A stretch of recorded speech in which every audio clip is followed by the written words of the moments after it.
Stop Killing Games did it, but don't stop now. Unless what you want to stop is stop killing games. You sound like a town crier. I am the crier. I was on 2.5 Men, you know. My name's John. What? It's the actor's name, John Cryer. Oh, Doesn't wow. matter. All right. Whew.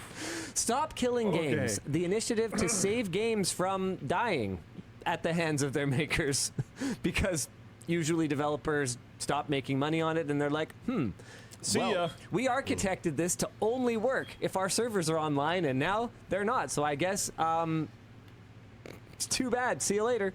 It has crossed the 1 million signatures it needed to get the attention of the EU Commission, which gives it a much higher chance to pass a law which could force developers to sunset their games properly. Now, Luke and I have given our thoughts on what proper sunsetting of games would look like And numerous some really times. good examples. We've also given some examples of how, in some cases, it might not actually work that great. It could be quite challenging, whether it's around third-party licensing of, say, for example, music or other media that's included in the game, or whether it's around IP that is used across multiple products that could potentially harm the security of those other products. Or, there are potential reasons that just, putting out the source code of a particular game or putting the servers into the hands of the players might be really challenging. But that's what Stop Killing Games is seeking to change, is to make them architect these games from the ground up to comply with their obligation to make the game available after they no longer wish to support it, whether that is in the hands of another entity or the gamers themselves. Anyway, the petition. I don't think I fully agree with that. I think it just comes down to what people want out of the games, and I feel like them making games the way they are now, it's kind of like they're technically forcing it. They're forcing it down in a whole new directional path. So I see his point. I see his point there, but it's not really that. It's not really about that, to be honest. Is not over. They want as many signatures as possible, because the more signatures they get, the better they can show interest in the movement. And it will also help in case some signatures are invalid for whatever reason. Given that this has gotten global attention, I don't doubt that a significant portion of those 1 million signatures are probably not from the EU. Yeah, there's a big push for questioning. Not only may they not be from the EU, but there's some questioning of if it was like botted to go higher with the intention of hoping that people would slow down once it passed its mark.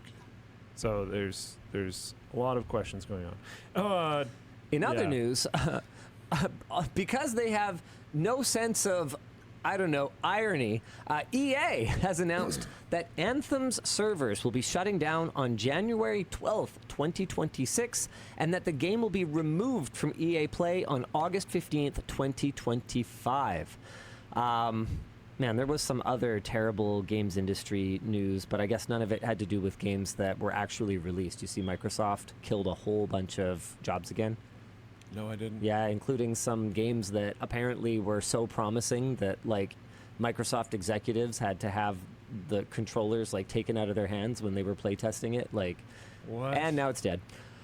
Anyway, so if you're from the EU, head over to stopkillinggames.com and sign the petition, because while this only affects the EU ruling, it is quite possible, nay, probable, that it will have a larger impact outside of the EU as well, because if they already have to do all of the work to architect their game so that it could be tied up into a nice little bow and then handed off once they no longer feel like supporting it, then I pretty much guarantee you that that would have a positive impact for players in other countries as well.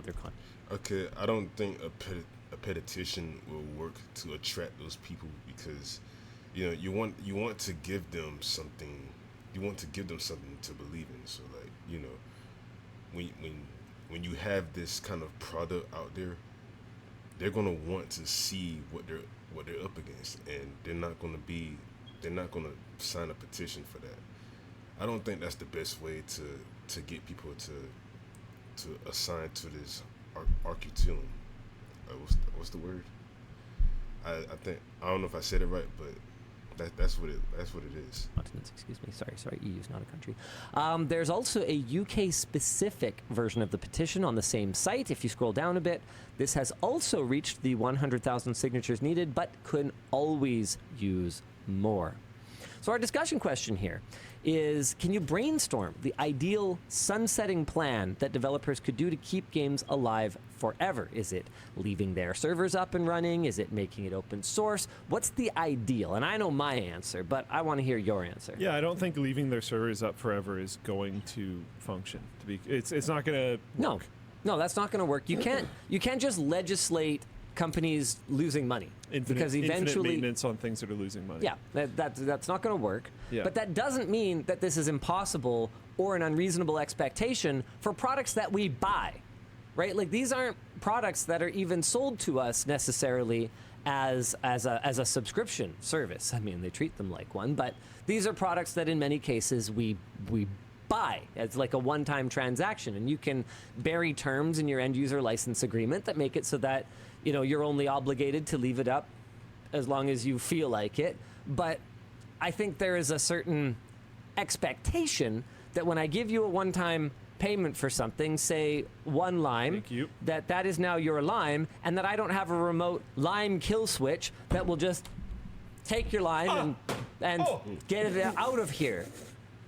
Right? Like, that is not what our expectation would be, I think, under normal circumstances. I have pirated the lime. Nice. Open source lime. I like it. I'll just put that back. You whacked the TV. Well, It still looks like it you'll works never prove fine. it. It's probably You'll ain't never showing prove it. The camera didn't see anything. Of course we didn't. Yeah, I don't know. It's a little tough for some games. I don't necessarily think it's completely unsolvable, because the stance that we've had, I don't know if this honestly, I'm not super on top of the Stop Killing Game stuff, so I don't know if this perfectly aligns with theirs. But the stance that we've had is that you should at least give the community a chance to do it. Yeah, I'd say my ideal execution of this is Forged Alliance Forever. Yeah. Supreme Commander was a super cool game that I really enjoyed. I think I forget who went down first, Gas Powered Games or THQ. But ultimately what happened is there was some complexity around any kind of transfer of the IP. There was some drama that went down around, I think it was it Gas Powered Games that went down first? You know what? I really don't remember, so it doesn't matter. The point is, either the publisher or the developer went bye-bye, and what they ultimately arrived on was leaving the matchmaking and custom map hosting and community chat and all of these features, leaving them in the hands of the community that wanted to maintain the game and be stewards of the game, meaning that even though it has been like 10 plus years now since that game was no longer actively supported by the developer, you can still play it online. You can play custom maps. There's all kinds of cool mods that you can apply. So they have their own like mod workshop that's built within the FA Forever. So Forged Alliance was the expansion to Supreme Commander. So it's Forged Alliance Forever. So within the Forged Alliance Forever launcher, it handles automatic updates. It's a little janky. Sure. But in a way that's honestly like, I'm completely fine. It's kind of cool. It reminds me of old style computing. But it's alive. It's freaking alive. And the best part is the IP holders still get to profit from it. So you have to buy. They've worked out a system where you have to authenticate with the Forged Alliance Forever server, that you have to give it access to your Steam library and prove that you own a copy of Supreme Commander or Forged Alliance. No, that's not true. See, that's just a ripoff. That's just a ripoff to get people to buy and resell their game for a specific profit. It doesn't just come down to just features. Like it actually comes down to like the content of the game and what they want out of it. it's not about just the features. That's just the money rules right there, and they don't tell you that kind of stuff. Also think is fine. Which I think is totally fine. I mean, if the company is willing to hand all these reins over in the way that they did, then I think it's okay. Yeah. Ideally, they put it at a price that's like not. Yeah, and I think it's pretty reasonable these days. But the point is just that this is a way that the players continue to win by being allowed to play the game, and the publisher and or developer, depending on whatever their revenue split looks like, gets to continue to win by occasionally selling the game here and there. That's freaking awesome. You can buy it for $2.79 right now. That is That's $2 on Steam, US dollars. It's a great game. It actually has legitimately genuinely really fun. a pretty decent campaign. Like, it's an RTS campaign, so you know how it goes. You do each level and you unlock some more of the tech tree and you killed all the bad guys or whatever. And I would say that the online can be a little daunting to get into, because you'll finish that campaign and think you're a Supreme Commander God, and then you'll jump in online and get absolutely curb stomped. It's the skill ramp is insane. But it has a really great built-in replay function that allows you to watch back at any speed you want, and like, it's really quick to go through replays. People from my experience have been very friendly and willing to discuss strategy. So once you get a handle on some of the strats, it's 2D seems great. It's pretty fun if you like a deep RTS, and it has the best top-down interface that has ever existed for a game. I will stand behind that. The strategic zoom is outstanding. It's very easy to get around the map. With a mouse wheel, you basically you don't move the cursor to the edge of the screen and pan. That's like dinosaur technology. So you just use the mouse wheel, and kind of like zooming in on an image in like an image editor, you just kind of like zoom out and then zoom in. It's like shoo, shoo. And then you can actually turn your viewport into like a super zoomed in look at what something is doing. You could go to one of your factories and see the unit that's being like 3D printed on the bed, and then you can zoom all the way out, so your whole monitor is just a big mini map, like a a not mini map, but Anyway, the point is, there's icons for little icons representing all the units, and you can see like a whole strategic view of the entire battlefield. It even supports multi-monitor. It did back in the day anyway. So you could have like your giant mini map on one monitor and then your gameplay view on another monitor. It was like freaking awesome. Maxi map, says when Bingo Chronified. Yeah, exactly. Apparently Factorio has something similar as well. Strategic zoom, dude. Huge innovation. See, you could tell by just all of that explanation that he was doing. That just shows that the games aren't really, useful or easily statted like the old games were, because the old games didn't really have much content to it, and it was really easy to play.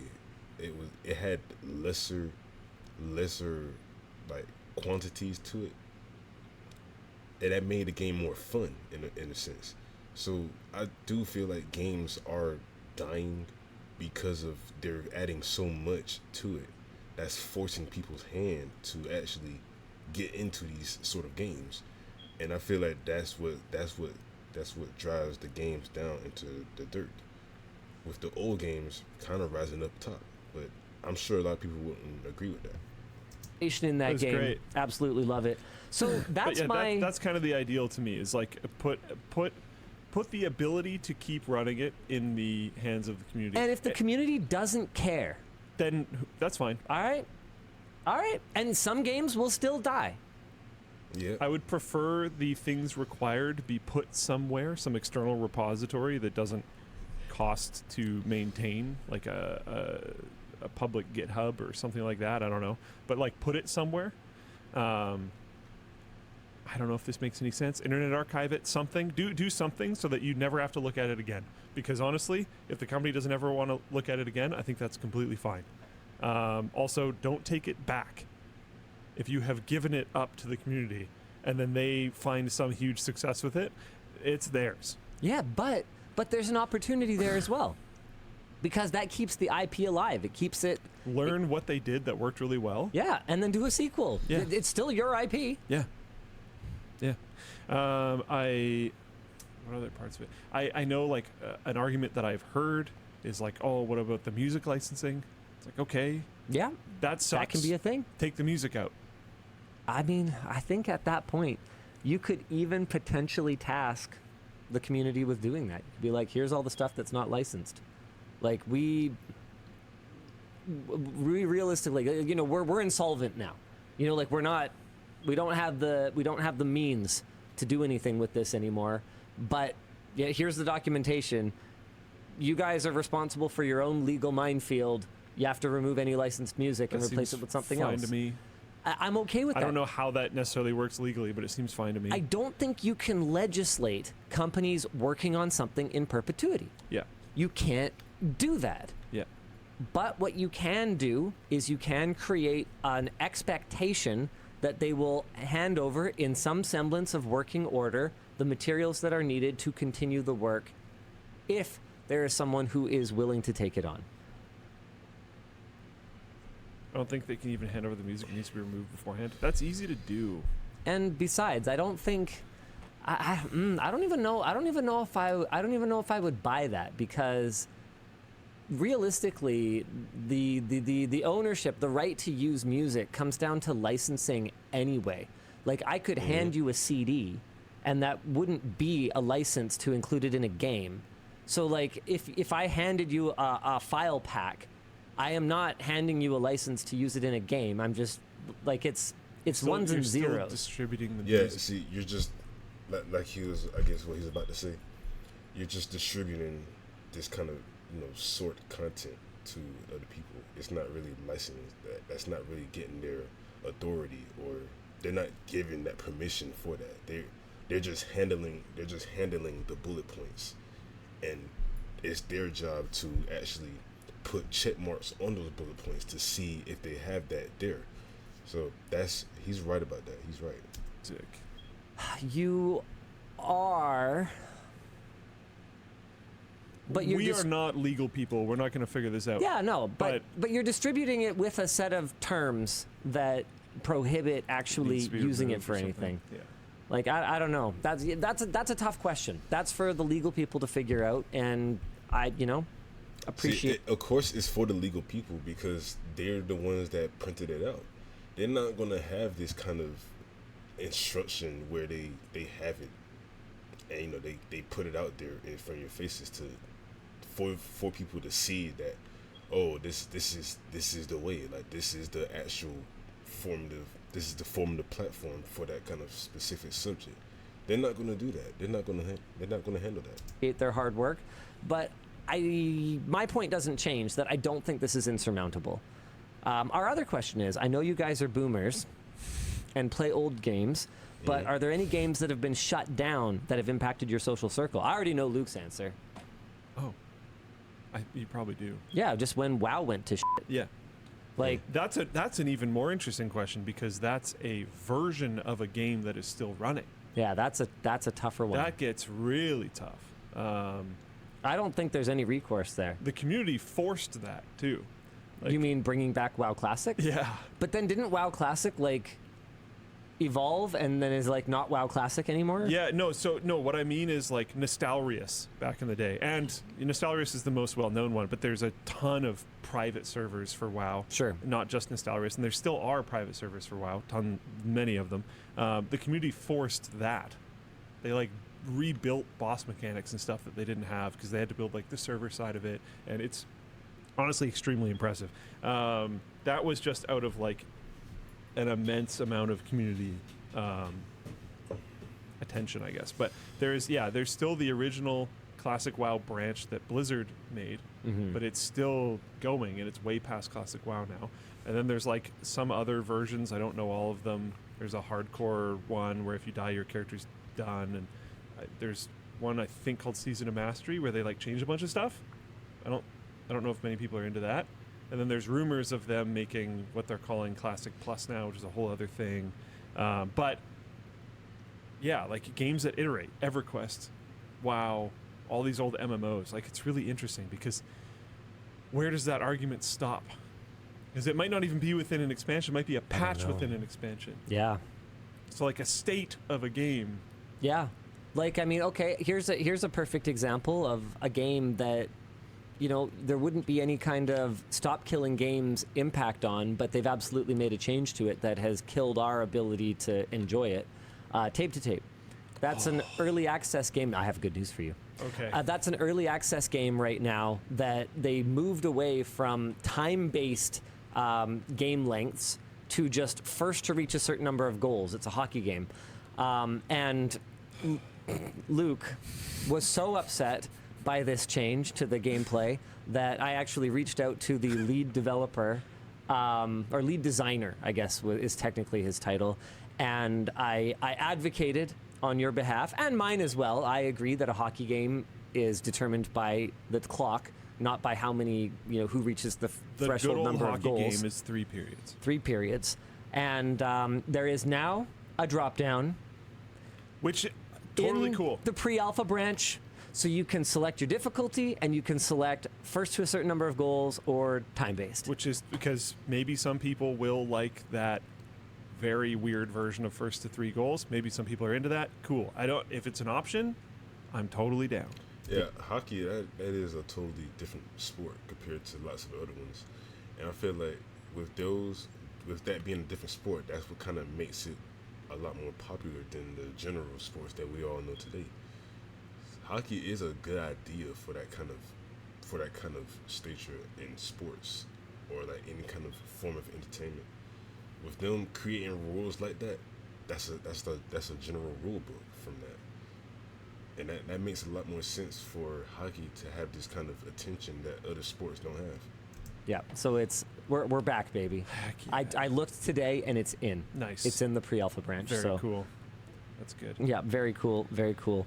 But yeah, you know. But yeah, stop killing games wouldn't do anything about that. Because like everyone is mad about Classic WoW, but it's still technically, I don't know what expansion they're even on now, but like the main branch is still technically there. It never technically went away. Yep. The game was technically never killed. It was never killed. It was just expanded upon for decades. So this is going to be a tough thing to tackle, because there's absolutely practical challenges, like we've outlined already. Not being able to legislate maintaining software forever, not being able to legislate never patching in or out functionality. Like, that's something that they could do to get around this pretty easily, is they could just patch out multiplayer. Yeah. Okay. Well, we didn't kill the game. We patched the game down to like, you open a door and then the game is over. It's no longer multiplayer. It is single player. And it you shows start an end the screen. Game. You open one door and then the game ends. And it says, congratulations, your speedrun time is, X or whatever. And we have given the files out to the community to run this game. So there's absolutely ways around this that we'd have to kind of try to brainstorm all the sneaky ideas that executives and publishers might have to get around it. But it's a tough problem. I'm happy someone's trying to address it. Yes. At least this is a step. And I'm really glad to see that it's got the momentum that it does, even if there are some voices within formerly of the industry that are speaking out against it because of some of these practical challenges around crafting this legislation and then ultimately enforcing it. There we are. Yeah, pretty much from the video that we've seen, I guess they had this little inference of how they're talking about how games are slowly decreasing in age and, in content wise. And that's to say that, that's what's changing in this generation. The games are they really are down bad. I have to agree with that. And with them being down bad, there's no telling how many more games or what kind of contents to they're making that, lots of people are going to exploit, literally, because with them having these pay to win, what's the word for it? I think functions, like the way they functionalize the games that they have out there, it's really starting to become a lot more different. And I don't think they understand what they want, or I guess they don't I don't think they understand what the developers need out of their specifics for other people to buy their games in the first place. And I feel like with that being the whole issue, it's not making it wild, right? It's not making it good enough for people to actually buy.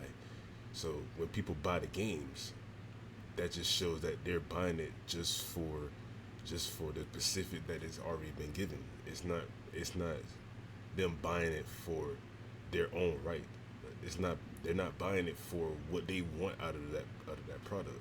That's the same thing with business making. You know, that's how other businesses make their fortune. That's how they come. That they make these products, put it out there. People have displays of it, and then consumers buy it. And then once again, the loop happens, and they resell it for merchandise or other specifics. And that's how game business works. And I'm not sure if it's truly there all the way, but I do know that license comes with authorities. So they got to be these hired people to make these authorities, and I guess some people don't really understand or some high leads, they don't understand what they want out of those game developers. So that's pretty much my opinion on it. Once again, I am just one man. That's just my singular opinion, and I'm sure they're gonna find a way to make games great again, compared to the old times. But for the meantime, I doubt they'll find something long lasting, unless they come up with this kind of big idea that would have lots of people click in their heads, and then they say, yes, this is the right thing. So it could be a good time for that. Anyway, guys, that's it for today. JBKING11 out.